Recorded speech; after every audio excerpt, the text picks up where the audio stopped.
Bismillahirrahmanirrahim. Assalamualaikum warahmatullahi wabarakatuh.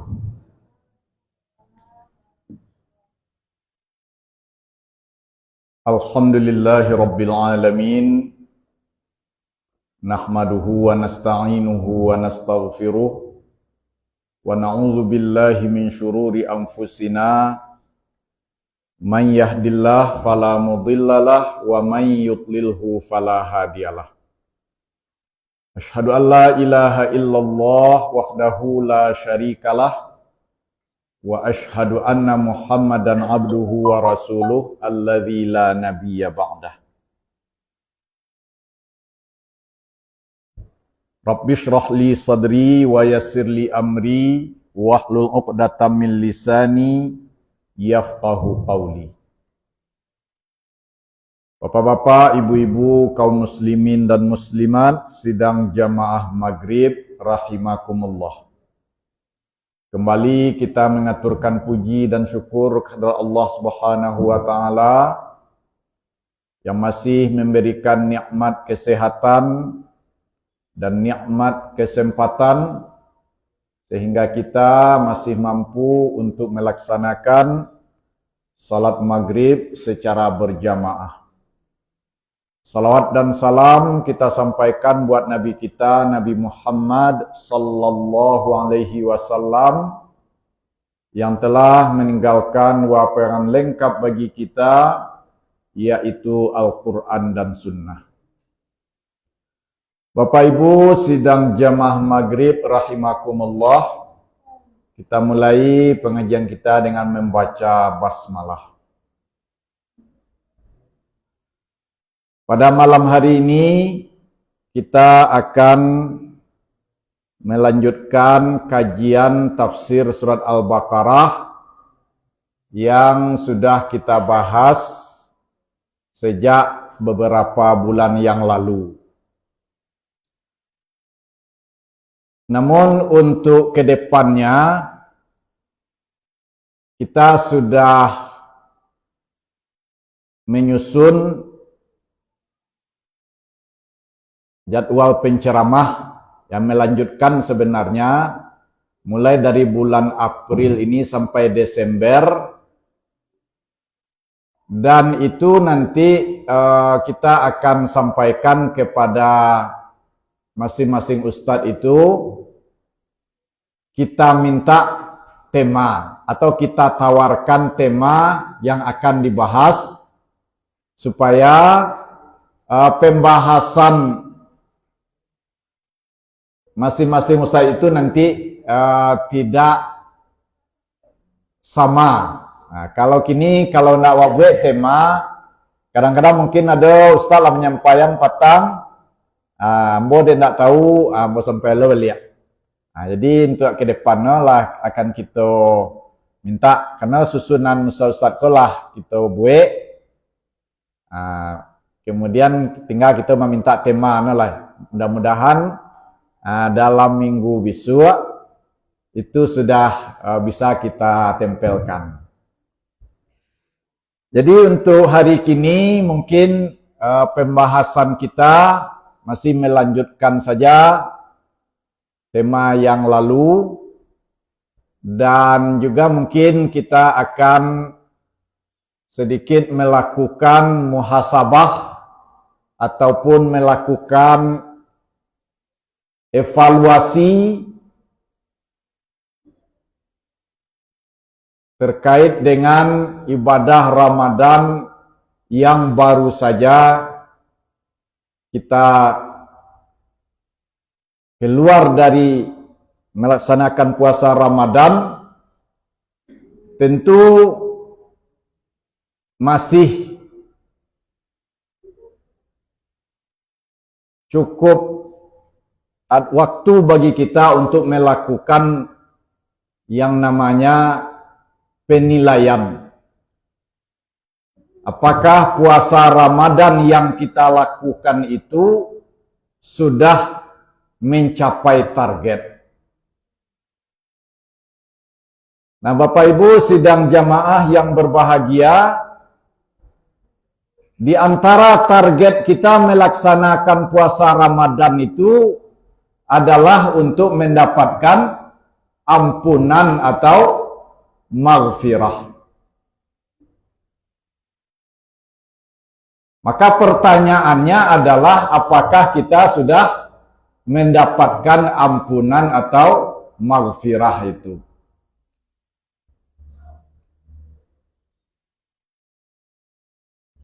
Di dalam sebuah hadis yang menceritakan bahwa suatu kali Nabi menaiki mimbar. Di saat menaiki tangga pertama itu beliau mengucapkan amin. Naik tangga kedua mengucapkan amin.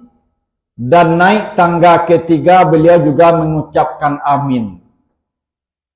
Ketika ditanya oleh sahabat kenapa beliau mengucapkan amin, maka jawab beliau adalah ketika beliau naik mimbar itu datang Jibril menghampiri beliau sambil berdoa. Apa doanya? Razima anfu abdin, celakalah seorang hamba, atahu Ramadan, yang datang Ramadan atau dia ikut atau hidup di bulan Ramadan, selesai bulan Ramadan itu fansalakha lam yughfarlah, tetapi dia tidak mendapat ampunan. Nah, itu yang kita takutkan. Yaitu kalau seandainya kita tak masuk kepada orang-orang yang didoakan oleh Jibril. Jadi kalau doa tadi itu, biarlah tidak masuk orang yang didoakan oleh Jibril, ya Bu. Sebab doanya adalah supaya celaka. Sianan celaka itu orang yang dia bertemu dengan bulan Ramadan, selesai bulan Ramadan itu dia tidak mendapat ampunan. Itu makanya mau katakan tadi bahwa target kita melaksanakan puasa Ramadan itu supaya di akhir Ramadan kita mendapatkan ampunan. Nah, kira-kira lai tercapai target awak. Lai ko awak mendapatkan ampunan. Nah, untuk menilai apakah puasa kita itu berhasil atau tidak, maka sekurangnya ada 3 kriteria atau ada 3 indikasi yang bisa kita jadikan pedoman untuk menilai apakah kita berhasil atau tidak. 3 kriteria itu pertama bisa kita lihat dari gambaran yang disebutkan dalam surat Ali Imran 133. Wasari'u ila maghfiratin min rabbikum wa jannah arduhas samawati wal ard uiddat lil muttaqin. Bersegeralah kamu menuju ampunan Tuhanmu, dan surga yang luasnya seluas langit dan bumi disediakan untuk orang-orang yang bertakwa. Jadi indikasi yang pertama bahwa puasa seseorang itu berhasil adalah terjadi peningkatan nilai-nilai spiritual. Terjadi peningkatan nilai-nilai ketaatan. Semakin taat dia beribadah, semakin taat dia melaksanakan perintah Allah, semakin rajin dia meminta ampun kepada Allah setelah selesai puasa Ramadan. Itu tanda puasanya itu berhasil. Nah, itu perlu menjadi evaluasi bagi kita Bapak Ibu. Lai maningke nilai-nilai spiritual setelah keluar dari Ramadan kok. Lai maningke nilai-nilai ketaatan setelah keluar dari Ramadan. Kalau di bulan Ramadan rajin kamu saji, mungkin 5 waktu kamu saji. Nah, di luar Ramadan, di bulan Syawal, kalau isa rajin itu juga. Di bulan Ramadan rajin wa qiyamul Ramadan, tarawih. Nah, di bulan Syawal kau lai rajin juga qiyamul lail. Di bulan Ramadan rajin wa berinfak. Nah, di bulan Syawal kau lai rajin juga berinfak.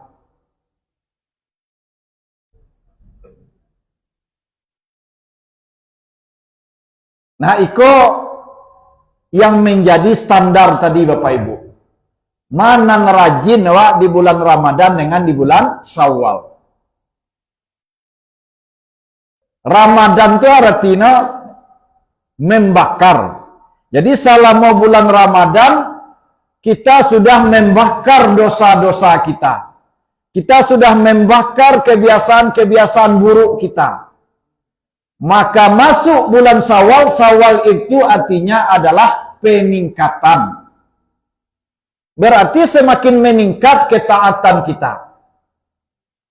Tetapi dalam kenyataannya banyak kita lihat Bapak Ibu, bukan peningkatan yang terjadi, tapi adalah penurunan. Iya nggak Bu? Buktinya di bulan puasa rami orang kamu saji. Tapi lah mulai bulan Syawal langang lo mau saji balik. Nah, itu menandakan banyak manusia atau banyak orang-orang yang berpuasa itu yang dikatakan oleh Nabi itu kam min shaimin laisa lahu min siyamihi illal ju' wal atash. Berarti banyak di antara orang yang berpuasa itu puasanya itu belum berhasil. Sebab kalau yang berhasil itu cirinya atau tandanya yang pertama terjadi peningkatan nilai-nilai spiritual. Nilai spiritual itu nilai-nilai ketaatan awak. Tapi kalau tidak meningkat, nah, jangan meningkat samo saja alam jua tuh. Akhirnya kebanyakan yang terjadi menurun. Aku yang perlu jadikan evaluasi. Kalau taraso menurun ketaatan wa di bulan Ramadan dengan di bulan Syawal kok, mari kita kembalikan semangat kita balik. Seperti yang diingatkan oleh ulama, kun rabbaniyan. Nah, jadilah kamu itu hamba Allah. Wala takun ramadaniyan. Jangan kamu menjadi hamba Ramadan.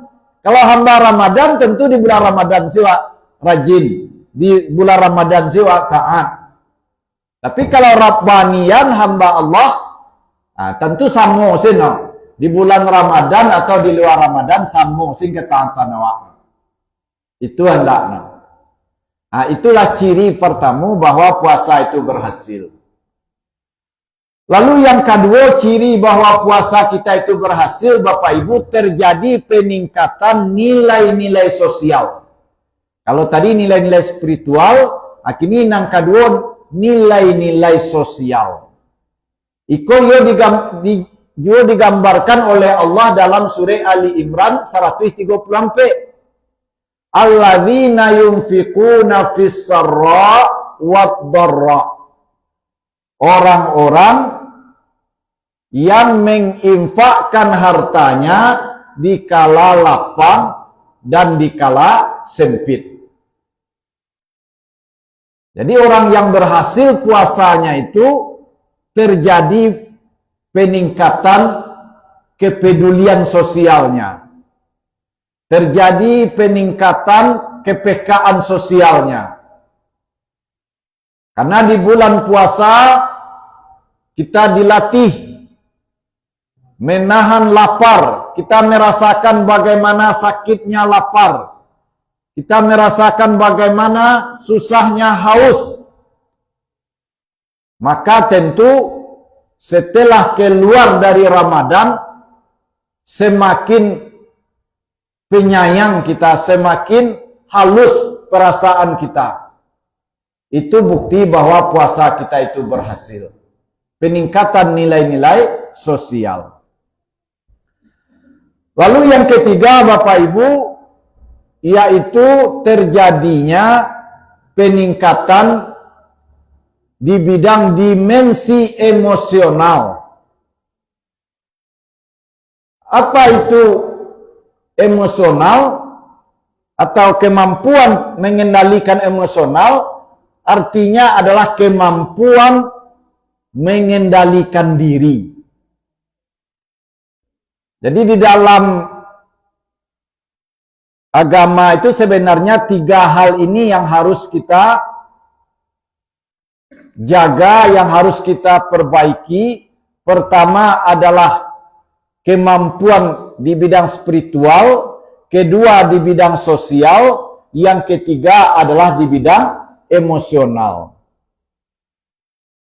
Apa itu emosional? Pengendalian diri. Ini dalam surat Ali Imran 134 tadi Allah mengatakan wal kawiminal ghaidh, orang yang mampu mengendalikan emosi, wal afina anin nas, dan mau memaafkan kesalahan orang lain. Nah, lain meningkat kemampuan pengendalian diri ya Wak. Baik dalam masalah emosi ataupun di dalam menyikapi permasalahan-permasalahan hidup. Kok ada permasalahan-permasalahan yang menyebabkan sesuatu yang tidak menyenangkan bagi kita, lai bisa awak tenang awak menghadapi, lai sabar awak, itu yang wal kadhiminal ghaidh. Makanya dalam hadis Nabi dikatakan bahwasanya orang yang kuat itu bukanlah orang yang kuat berkelahi, bukanlah orang yang kuat bergulat, tetapi orang yang kuat, orang yang perkasa itu kata Nabi adalah orang yang mampu mengendalikan diri ketika marah. Nah, ini yang perlu kita evaluasi. Karena di bulan Ramadan itu kita dilatih mengendalikan diri. Jangankan untuk melakukan yang haram, memakan yang haram, yang halal saja mampu kita mengendalikan diri kita. Nah, tentu kalau memang puasa kita itu berhasil, berarti kita mampu untuk mengendalikan diri atau mengendalikan emosional. Nah, jadi itu Bapak Ibu sidang jamaah yang berbahagia, itu pembicaraan atau pembahasan kita terkait dengan melakukan evaluasi ibadah Ramadan yang kita lakukan. Mungkin belum terlambat kita melakukan evaluasi karena kita masih berada di bulan Syawal. Kalau kita merasakan sekarang sudah mulai melemah nilai-nilai spiritual kita itu dibandingkan dengan di bulan Ramadan, maka mari kita tingkatkan kembali. Kalau seandainya sudah mulai melemah nilai-nilai sosial kita, nilai-nilai kepedulian kita, di bulan Ramadan banyak kepedulian, Pak. Kita adakan misalnya buka bersama, kita kumpulkan dana supaya kita bisa membukakan orang yang berpuasa, itu kan kepedulian sosial. Nah, maka itu tentu hendaknya di bulan Syawal dan selanjutnya itu tetap kita pertahankan. Nah, begitu juga yang nilai-nilai emosional tadi, di bulan Ramadan ini, di bulan Ramadan yang lalu itu, kita bisa mengendalikan emosional kita. Nah, kita sedang berpuasa, kita jaga mata kita, tangan kita, perbuatan kita dari hal-hal yang dilarang. Nah, maka tentu di bulan Syawal ini hendaknya kita pertahankan, kalau bisa itu kita tingkatkan. Nah, sekarang Bapak Ibu sidang jamaah yang berbahagia, karena untuk bulan-bulan berikutnya mungkin tema kita akan kita sesuaikan, maka sekarang kita lanjutkan sedikit pembahasan kajian kita tentang tafsir surat Al-Baqarah yang sebelumnya kita kan sudah membahas dari awal itu tentang 3 tipe manusia, termasuk yang manakah kita dari 3 tipe tersebut. Nah, tentu sebagai orang-orang yang baru keluar dari puasa Ramadan, kita tentunya berharap kita ini termasuk kepada tipe yang pertama, yaitu orang-orang yang beriman dengan sebenar-benarnya, atau bahasa lainnya itu disebut dengan orang-orang muttaqin. Lalu ada tipe yang kedua dalam surah Al-Baqarah ini, yaitu adalah orang-orang kafir. Nah, dan yang ketiga itu ada tipe orang-orang munafik. Nah, jadi dalam surat Al-Baqarah yang kita jelaskan sebelumnya itu, bahwa ada 3 tipe manusia. Pertama adalah orang yang murni beriman, yang kedua adalah orang yang murni kafir, nah, yang ketiga itu adalah orang yang bunglon. Bunglon ini artinya dia berubah-ubah. Nah, itulah yang disebut dengan orang munafik. Nah, inilah yang akan kita coba jelaskan saja secara cepat, karena ayat yang menjelaskan tentang orang munafik ini cukup panjang, yaitu 13 ayat. Ayat yang menjelaskan orang yang beriman dengan sebenarnya itu hanya 4 ayat. Ayat yang menjelaskan tentang orang kafir itu hanya 2 ayat di awal Al-Baqarah ini, sedangkan yang menjelaskan tentang orang munafik itu adalah 13 ayat. Nah, Bapak Ibu sidang jamaah yang berbahagia, kalau selama ini, kalau berbicara tentang tanda orang munafik itu yang umum, kita mengenal tanda orang munafik itu hanya 3 atau mungkin 4, itu yang sering disampaikan berdasarkan hadis. Tanda orang munafik itu apabila berbicara dia bohong, apabila berjanji mungkir, apabila dipercaya khianat. Ada yang keempat dalam hadis lain dikatakan apabila dia itu bertengkar atau berkelahi dia curang. Nah, tapi kalau kita lihat dalam Al-Quran sebenarnya banyak lagi kriteria atau tipe-tipe orang munafik atau sifat-sifatnya itu. Nah, ini kita jelaskan secara cepat saja.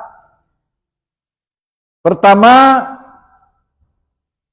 dijelaskan dalam surat Al-Baqarah ini, karakter orang munafik itu adalah wa minan nasi may yaqulu amanna billahi wa bil yaumil akhir wa ma hum bimumin.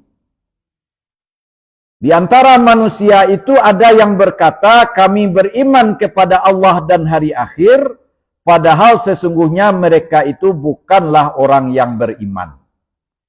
Jadi berdasarkan ayat ini dapat disimpulkan bahwa karakteristik ataupun bisa juga dikatakan sifat orang munafik itu dalam ayat ini, yang pertama itu adalah mengaku beriman. Itu tanda orang munafik. Dia mengaku beriman, tapi sebenarnya dia tidak beriman. Itu yang pertama. Lalu yang kedua, yukhadi'una Allah walladzina amanu wa ma yakhda'una illa anfusahum wa ma yash'urun. Mereka menipu Allah dan orang-orang yang beriman, padahal mereka hanya menipu diri sendiri tanpa mereka sadari. Nah, jadi yang kedua dikatakan ciri orang munafik itu adalah penipu. Itu ciri nang kedua lah mereka.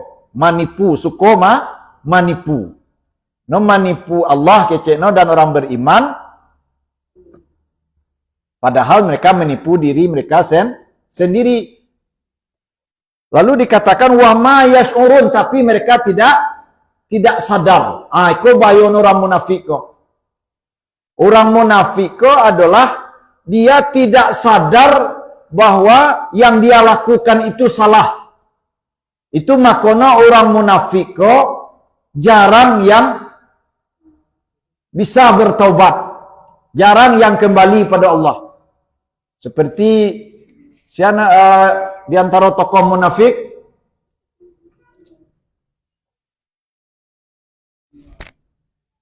itu kan umumnya mereka mati dalam keadaan kafir. Bamangko orang munafik itu jarang yang bertaubat sebab tidak sadar bahwa dia itu salah. Jadi orang kalau tidak sadar bahwa yang dilakukan itu salah, maka bana wak menasihati, anu nak kamu roh. Baru awak ko bisa berubah kalau seandainya awak sadar bahwa awak salah. Sementara orang munafik kata Allah wa ma yash'urun. Mereka ko tidak sadar. Wak no menyangkono batu aja. Ko bahaya. Jadi jangan sampai kita ada sifat-sifat munafik yang serpoi awak merasa batu asin tarui. Kalaulah serupa itu awak, itu sulit kita akan mau menerima kebenaran. Itulah yang kedua dijalekan oleh Allah, ciri orang munafik dalam surah Al-Baqarah ayat 9. Lalu selanjutnya adalah fi qulubihim maradun fazadahumullahu marada. Walahum azabun alimum bima kanu yakdzibun. Dalam hati mereka ada penyakit, lalu Allah menambah penyakitnya itu dan mereka mendapat azab yang pedih karena mereka berdusta. Maka dalam ayat ini dapat disimpulkan bahwa karakteristik atau tanda orang munafik itu dalam hatinya ada penyakit. Dan seperti dikatakan tadi bahwa dia tidak sadar bahwa hatinya itu ada penyakit. Sehingga dia tidak akan pernah berusaha mengobatinya.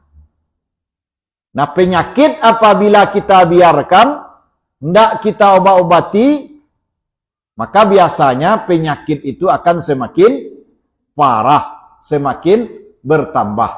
Nah, itu yang dikatakan fi qulubihim maradun fazadahumullahu marada. Di dalam hati mereka itu ada penyakit, maka ditambah oleh Allah penyakit itu. Bagaimana kau bertambah penyakit itu? Karena penyakit itu dibiarkannya saja. Tidak ada usahanya ingin mengobati penyakit hatinya itu. Disebabkan karena dia tidak menyadari. Nah, itu yang ketiga, karakteristik orang munafik. Lalu yang keempat, Bapak Ibu, wa idza qila lahum la tufsidu fil ard qalu innama nahnu muslihun. Apabila dikatakan kepada mereka, janganlah kamu berbuat kerusakan di bumi, mereka menjawab, sesungguhnya kami orang-orang yang melakukan perbaikan. Jadi di sini orang munafik itu adalah merasa berbuat kebajikan.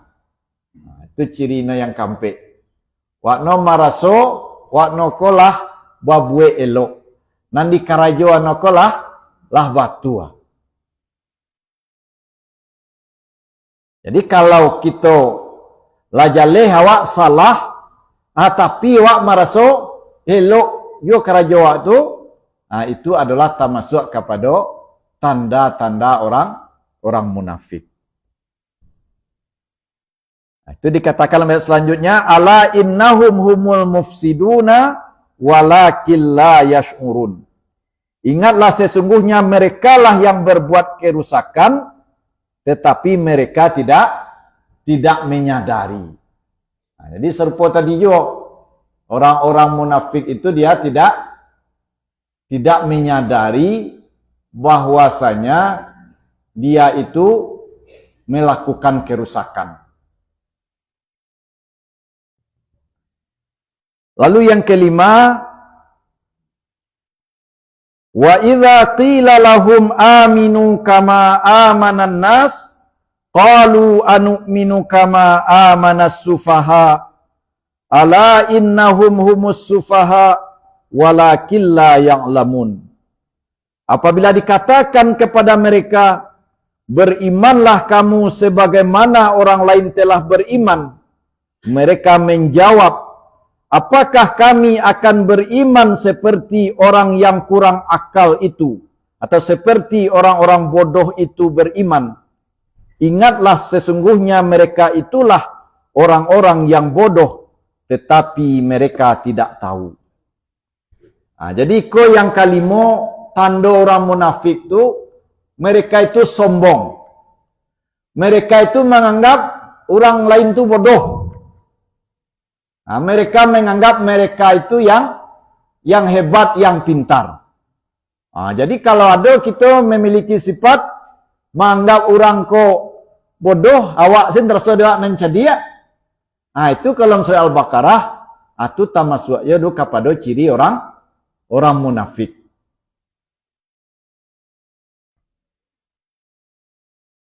Itu yang kelima.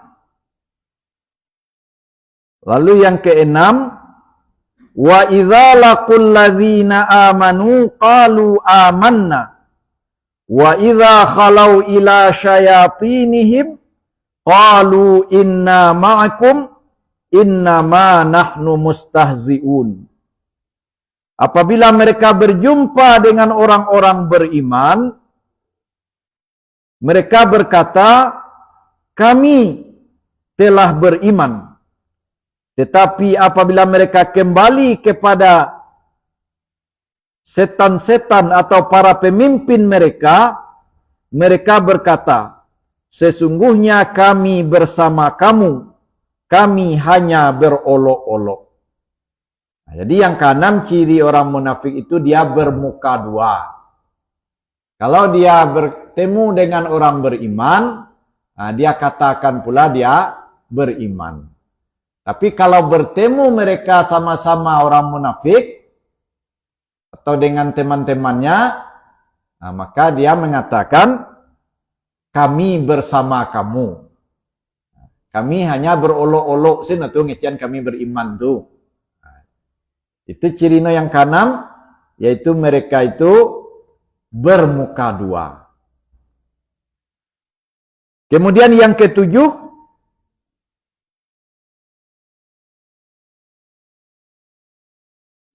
ya termasuk yang ketujuh itu adalah mereka itu menggunjingkan orang-orang yang beriman.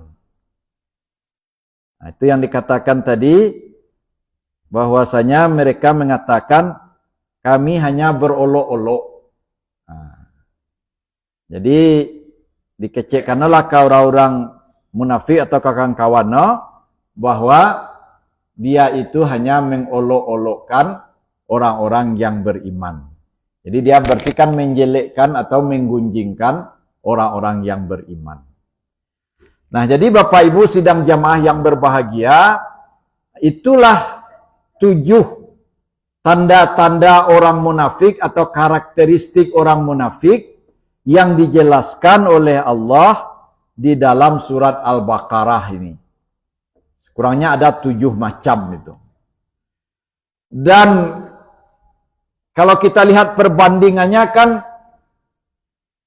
di awal Al-Baqarah itu saja banyak ayatnya itu yang membicarakan orang munafik dibandingkan dengan ayat yang membicarakan orang kafir, dibandingkan dengan membicarakan orang beriman. Dan kita lihat dalam ayat-ayat selanjutnya Bapak Ibu, pembahasan tentang orang munafik itu banyak disebutkan lagi di dalam surat-surat yang lain. Termasuk dalam surat Ali Imran. Ada pembahasan tentang orang munafik. Dalam surat An-Nisa ada pembahasan tentang orang munafik. Dalam surat Al-Anfal, surat At-Taubah, surat Al-Hasyr, dan bahkan ada satu surat dalam Al-Quran itu yang nama suratnya itu adalah surat orang munafik. Nama suratnya bu? Surat Al-Munafiqun. Nah, itu menunjukkan bahwasanya Allah mengingatkan supaya orang-orang beriman itu berhati-hati dengan orang munafik. Sehingga banyak dalam Al-Quran itu penjelasan.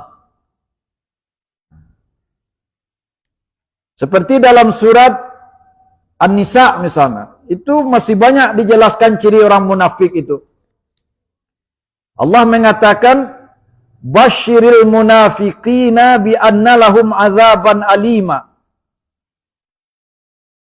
Kabarkanlah kepada orang-orang munafik itu bahwa mereka akan dapat siksa yang pedih.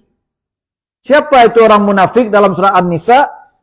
Alladzina yattakhidhunal kafirina awliya'a min dunil mu'minin. Orang-orang yang menjadikan orang kafir sebagai pemimpin dengan meninggalkan orang mukmin. Nah, jadi kalau ada orang lebih cenderung kepada orang kafir memilih pemimpin walaupun mengaku Islam, itu juga termasuk ciri orang munafik. Nah, itu yang mau katakan tadi bahwa dalam Al-Quran banyak rupanya ciri-ciri orang munafik. Nah, tapi kalau yang umum sering kita baca tanda orang munafik itu 3. Nah, tapi sebenarnya banyak ciri orang munafik. Mangke yang ikut atau dia itu mendukung pemimpin yang kafir, nah itu kecil Al-Quran, itu orang munafik ya tuh.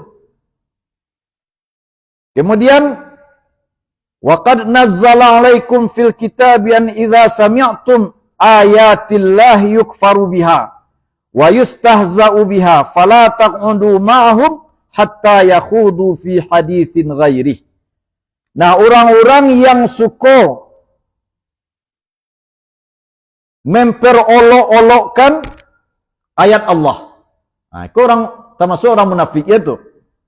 Idza sami'tum ayatillah yukfaru biha, bila kamu mendengar ayat-ayat Allah diingkari, wa yustahza'u biha, diperolok-olokkan, fala taq'udu ma'ahum.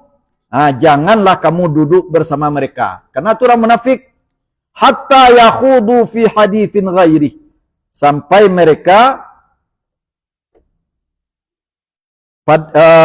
mereka itu memasuki pembicaraan yang lain. Innakum idzam mithluhum. Kalau kamu tidak meninggalkan mereka, nanti kamu akan sama pula dengan mereka. Innallaha jami'ul munafiqina wal kafirina fi jahannama jami'a. Sesungguhnya Allah mengumpulkan orang-orang munafik dan orang-orang kafir di dalam neraka jahanam semua. Nah, ini yang perlu kita lihat kembali atau perlu juga menjadi perhatian bagi kita Bapak Ibu. Allah mengatakan innallaha jami'ul munafiqina wal kafirin. Allah mengumpulkan orang munafik dan orang kafir. Didahulukan oleh Allah orang munafik, baru orang kafir, fi jahannama. Masuk ke dalam neraka jahanam. Nah, itulah maka dikatakan orang munafik itu lebih parah atau lebih dahsyat azabnya dibandingkan dengan orang kafir. Jadi masuk neraka jahanam tu lebih dahulu orang munafik tu dulu. Baru orang kafir. Jadi lebih kadang dosana Orang munafik itu daripada orang kafir. Baba itu kalau orang kafir kok ndak tahu. Tapi orang munafik kok tahu. Bahkan orang munafik kok kadang-kadang samoyo lewat sembahyang. Makanya Nabi kan kalau ndak jaleh mana orang tu munafik nak boleh dikecian munafik. Nak boleh kecil orang tu munafik sebab munafik kok di hati. Ndak bisa awak tahu pasti sebenarnya. Cuma mungkin awak bisa menduga-duga saja kalau kita cari tanda-tanda tadi, karakteristik tadi ada dalam diri Sebab orang munafik tu ada nak orang munafik salat, Bu? Lain. Ada nak orang munafik salat? Kita cari dalam surah An-Nisa ko juga 142. Kata Allah, innal munafiqina yukhadi'una Allah wa huwa khadi'uhum. Sesungguhnya orang-orang munafik itu mereka hendak menipu Allah, lalu Allah pun menipu mereka. Wa idza qamu ila shalah, apabila mereka berdiri hendak melaksanakan salat, apabila mereka mendirikan, apabila mereka mengerjakan salat. Jadi kan ada orang munafik salat tu. Ada dalam surah An-Nisa 142 dikatakan oleh Allah, apabila mereka berdiri untuk salat, cuma mereka itu qamu kusala, mereka berdiri dengan malas. Itu beda Orang munafik tu laila salat, laila kamu saji. Tapi warna salat ataupun kamu saji itu kamu kusala. Mereka itu berdiri dengan malas. Jadi kalau ada timbul kemalasan dari diri awak salat, kamu saji, itu harus capek-capek kita perangi. Sebab itu bisa membawa awak kepada sifat orang munafik. Sebab nan malih mendirikan salat, nan malih kamu saji itu adalah kecil Allah dalam surah An-Nisa 42 adalah orang munafik.